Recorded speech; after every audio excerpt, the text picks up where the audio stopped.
So I remember having a conversation with Dr. Jawanza Kunjufu, and it's just a moment that I always remember because he asked us in this meeting. We were somewhere downtown, and he said, "Are there more? What do you think there are in the United States more poor white people or poor black and brown people?" And he was like, "It's by far more poor white people."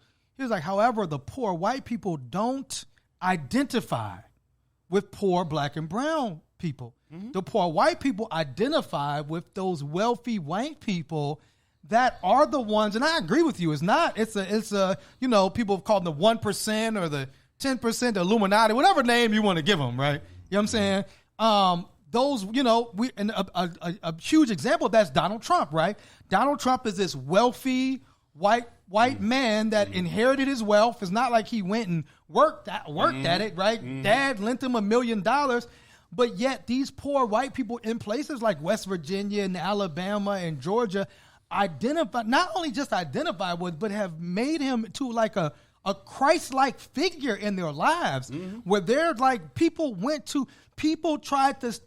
stormed the Capitol and like tried to overturn the election because of this man. So then how do you compete against that? Because I agree with your premise, but these people that are like, Trump's being persecuted, he's our, God, he's almost like their religion in a sense.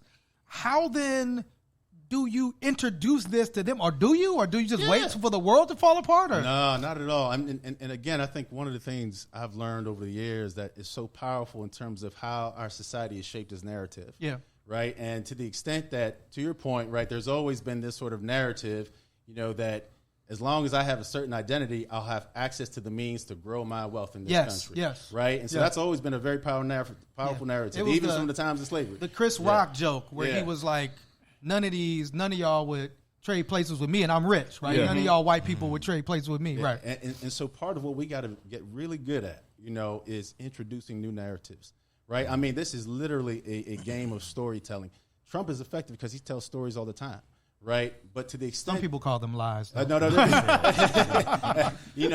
Alternative facts? Is that yes, absolutely. Yeah, but part of what I've learned is that we have to be able to introduce new narratives around how we actually thrive as a multicultural nation, right? That too often we're positioned to play on the defense or just focus on deficit-oriented language, right? Most folks can't grow or don't really connect with deficit-oriented language, right? So if it's always coming from a negative point of view, a lot of folks really can't resonate with it, right? And so ultimately, what does it mean for us? It means that we got to talk about the world we want to live in, what it looks like. And when people hear the narratives of the society in which we can all thrive, they lean into it.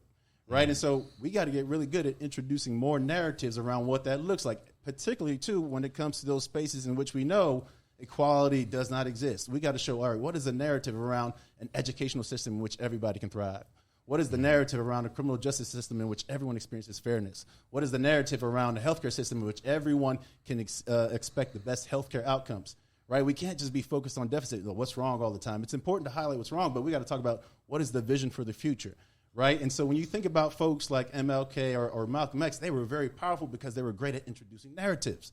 Right? I mean, one of the most powerful lines from Dr. Martin Luther King, I Have a Dream, he talked about the vision for the future.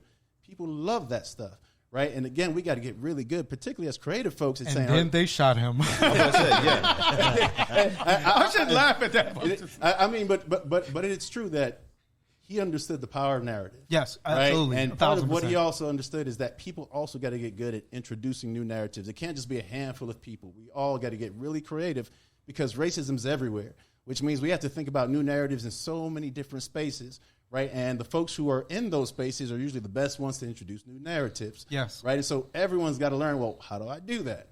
Right? That's part of the work that I do is to say, well, how do we build everyone's mindsets and capacities to think about the new narratives, the new visions, the new commitments to the world we want to live in, right? That you actually find most people are very responsive to that.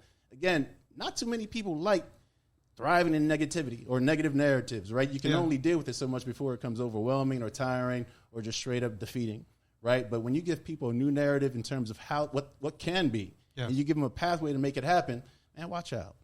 People are naturally innovative and creative in that space. And again, most people want to live in a place where we can all thrive.